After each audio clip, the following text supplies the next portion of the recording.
지난주에 이어서 오늘도 마가복음 1장 35절부터 2장 12절까지 말씀을 통하여서 죄를 사하는 권세라는 제목으로 말씀 나눠보도록 하겠습니다. 예수님께서 회당에서 말씀을 가르치실 때 뭇사람들이 그 교훈에 놀라면서 권위 있음에 대해서 고백하였습니다. 1장 21절에서 22절. 예수께서 곧 안식일에 회당에 들어가 가르치심에 뭇사람들이 그의 교훈에 놀라니 이는 그가 가르치시는 것이 권위 있는 자와 같고 서기관들과 같지 아니함이로라.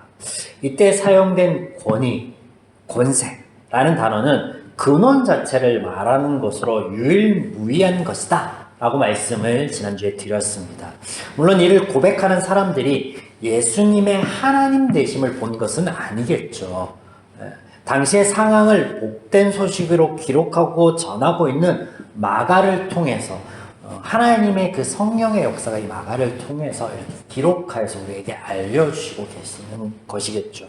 아무튼 예수님께서 이 유일무이한 권세를 가지고 더러운 귀신을 내어쫓고 병든 이들을 고치심에 그 소문이 사방으로 급격하게 퍼져나아갑니다.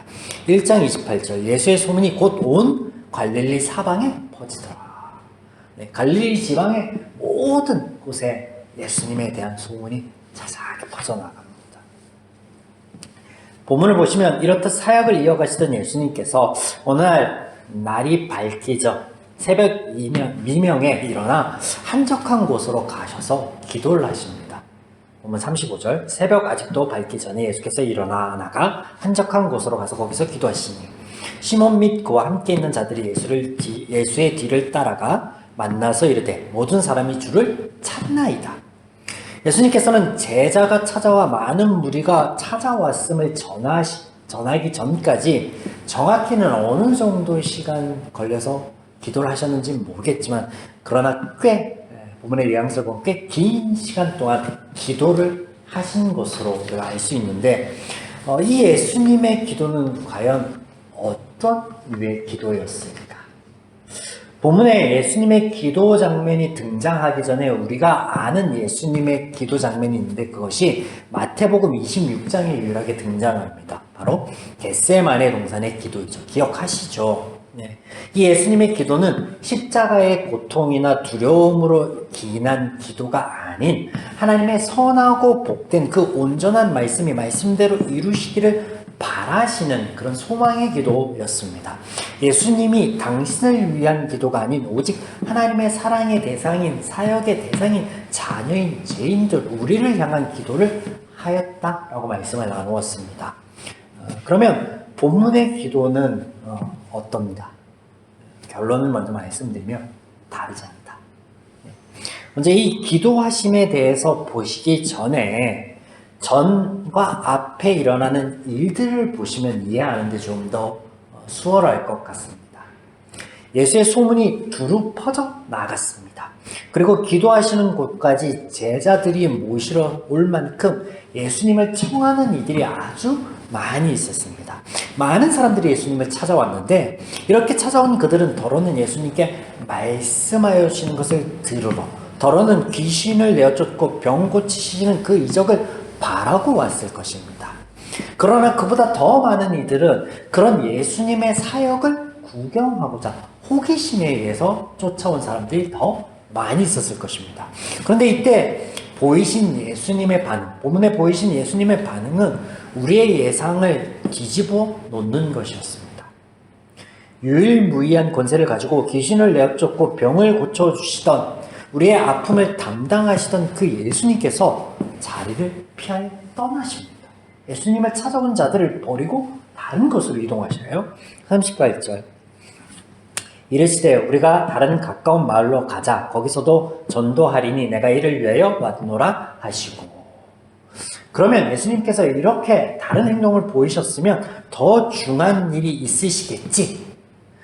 그러다 자리를 옮기신 그곳에서 예수님이 다른 일을 하신 게 아니라 이전과 같은 사역을 하십니다. 39절 이에 온 갈릴리에 다니시며 그들의 여러 회당에서 전도하시고 말씀을 가르치시고 또 귀신을 내어쫓으시다. 귀신을 내어쫓고 병 고치는 일을 하셨습니다. 이게 무슨 일인가요? 예수님께서 사람을 가려 만나시고 계신 것처럼 보입니다. 예수님께서 사람을 가려서 치유한 듯 보입니다. 이런 알 수 없는 행동, 왜 그러신 걸까요? 성경을 더 주의하여 보면 좋을 것 같습니다. 예수님께서 가버나움 해당에서 말씀을 가르치실 때 더러운 귀신 들린 사람이 있어 소리를 지릅니다. 우리와 무슨 상관이 있어 왔습니까? 우리를 내버려 두십시오. 저는 당신이 누군지 압니다. 그때 예수님께서 꾸짖어 잠잠하라 하십니다. 또 이후 회당에서 나와 열병에 걸린 베드로의 장물을 고치고 해가 저물 때 각종 병든 사람들을 고치실 때 귀신도 내어 쫓으시는데 그 내어 쫓으실 때 귀신이 이전처럼 예수님의 존재를 알고 떠들어댑니다. 예수님께서 말하는 것을 허락지 아니하십니다. 제자들을 부르신 후에 예수님의 행적이 이렇게 기록되고 있고, 그리고 오늘 본문에서 한 나병 환자가 예수님을 찾아가 고침을 청할 때 예수님께서 치유하여 주시고 말씀하시는데 44절 이르시되 삼가 아무에게도 아무 말도 하지 말고 가서 내 몸을 제사장에게 보이고 내가 깨끗하게 되었으니 율법에 기록되어진 대로 행하라 라는 의미의 말씀을 하십니다. 귀신들에게는 예수님이 하나님 되심을 말하지 말라 하시고 치유받은 나병 환자에게는 자신에게 일어난 일을 말하지 말라라고 말씀하고 계세요. 과연 예수님께서는 무엇을 금하시고 무엇을 피해 자리를 떠나신 것인가? 이 해답에 대해서 마가복음은 다음의 사건을 통해 우리들에게 알려주고 계십니다. 자, 보시겠습니다. 며칠 후 예수님께서 가버나움 한 집에 계시다라는 소문이 나고 많은 사람들이 모여들매 발을 디딜 틈이 없는 상황이 벌어집니다. 일련의 무리가 지붕을 뜯어서 이에 지붕을 뜯고 구멍을 내고 그것으로 한 중풍병자를 그가 누워있는 그 침상채 달아내려 보냅니다. 예수님께서 이 중풍병자를 보시고 뜻밖의 말을 하십니다. 병을 고치시는 게 아니라 정간 다른 말씀을 하시는데 중풍병자에게 이르시되 5절 2장 5절 작은 자야 내 죄사함을 받았느니라 하시니 이 말씀을 하심에 그곳에 있던 몇몇 서기관들, 그러니까 종교 지도자들이 마음속으로 이르되 신성모독이다 그렇게 말을 합니다. 마음속으로 8절부터 보시겠습니다. 2장 8절부터 그들이 속으로 이렇게 생각하는 줄을 예수께서 곧 중심에 아시고 이르시되 어찌하여 이것을 마음에 생각하느냐? 중풍병자에게 내 제사함을 받았느니라 하는 말과 일어나 내 상을 가지고 걸어가라 하는 말 중에 어느 것이 쉽겠느냐? 그러나 인자가 땅에서 제사하는 권세가 있는 줄을 너희로 알게 하려 하노라 하시고 중풍병자에게 말씀하시되 내가 내게 이르노니 일어나 내 상을 가지고 집으로 가라 하시니 그가 일어나 곧 상을 가지고 모든 사람 앞에서 나가거늘 그들이 다 놀라 하나님께 영광을 돌리며 이르되 우리가 이런 일을 도무지 보지 못했다 하더라. 자, 예수님께서는 처음부터 중풍병자를 고쳐서 그가 일어나 자신이 누웠던 상을 들고 가게 하실 수 있으셨습니다. 당연히 그러실 수 있으셨죠. 그럼에도 불구하고 유대인의 종교 지도자들과 충돌을 일어날 것을 아심에도 불구하고 이와 같은 행동을 하십니다. 무엇을 위함이다 라고 말씀하고 계세요? 죄사함의 권세 때문이다 라고 말씀하세요. 여기서 권세가요, 그 유일무이한 하나님께만 있는 그 능력, 그 공의, 그런 걸 가지고 우리의 아픔을 담당하셨듯 죄사함이라는 것도, 죄를 사하여 주시는 것도 하나님만이 하실 수 있다. 그리고 이것을 내가 너희로 알게 하려고 한다. 네.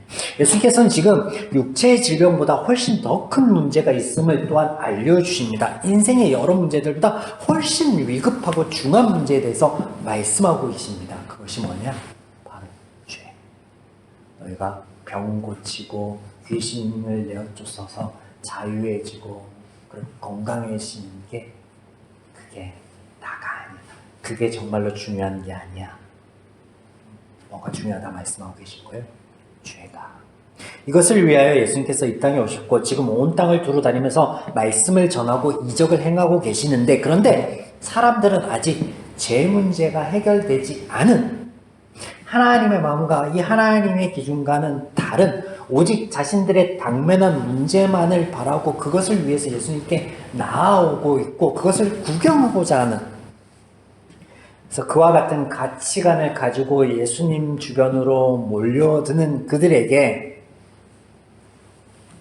예수님께서 그들을 위한 사역이 아닌 하나님의 기준에 하나님의 가치관에 합한 사역을 위해 자리를 잡는 것이 필요하십니다. 왜냐? 예수님께서는 당신이 그들에게 그들의 당면한 문제를 해결하고자 오신 그들 생각의 메시아, 그들 생각의 그리스도로 보이시길 원치 않으신다라고 말씀하시는 거예요. 너희 문제가 병고침에 있지 않아. 너희 문제가 귀신을 내어쫓는 데 있지 않아.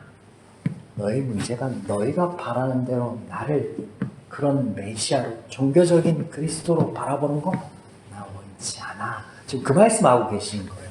예수님의 모든 말씀과 행동이 그것을 가리키고 있습니다. 그래서 그런 그들의 자리를 피하시고 지금 이 죄사함에 대해서 병고침을 받아라, 일어나 걸어라가 아니라 죄사함을 받았다라고 선포하심으로 말씀하고 계시다라는 거예요. 이제 기도 이야기로 돌아가 보겠습니다. 겟세마네 동산의 예수님의 기도가 자신의 아닌 십자가의 고통을 위함이 아닌 하나님의 사역, 그 사역으로 인하여 살아날 자녀들을 위한 기도였던 것처럼 오늘 예수님의 새벽 기도는 예수님이 당면한 문제, 공생의 사역을 위한 것이 아닙니다. 그럼 뭘 위한 거예요? 죄사함의 권세, 이것을 위해서 기도하시는 거죠. 하나님의 사역을 위해 저들이 죄에서부터 노여 그들의 문제가 무엇인지 올바로 바라볼 수 있는 상태였으면 좋겠어. 그리고 그들이 거기서 자유했으면 좋겠어. 하나님으로부터 오는, 하늘로부터 오는 참 평안이, 참 자유가 그들의 삶 가운데 깃들었으면 좋겠어. 이것을 위해 기도하시는 거죠. 예수가 누구야?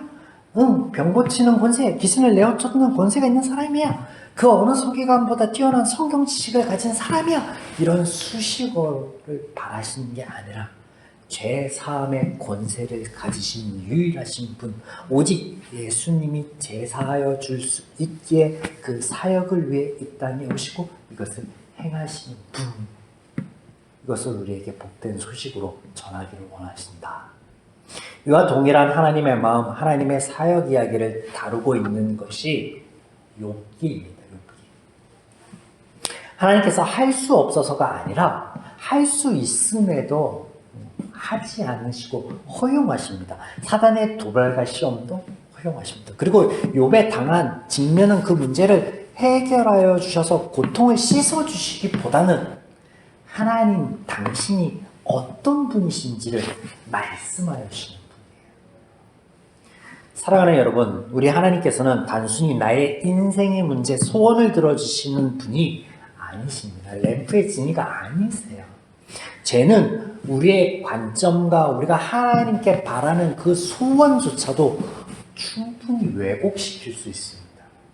그러므로 우리의 소원을 들어주시는 게 아니라 얼마든지 왜곡시킬 수 있고 얼마든지 잘못된 길을 갈 수 있는, 그래서 잘못된 것을 바라볼 수 있는 그의 우리의 죄 문제를 해결해 주시기를 원하신다는 거예요. 오늘도 말씀 안에 내가 하나님께 바라고 소망하는 것들이 어떤 것들인지 점검해 볼 수 있는 저와 여러분이면 좋을 것 같습니다. 그리고 하나님을 더욱 알아 하나님의 말씀 안에 참된 것들을 바라보고 그리고 기도하고 그리고 나아갈 수 있는 저와 여러분의 발걸음이기를 주님의 축원드립니다. 아멘.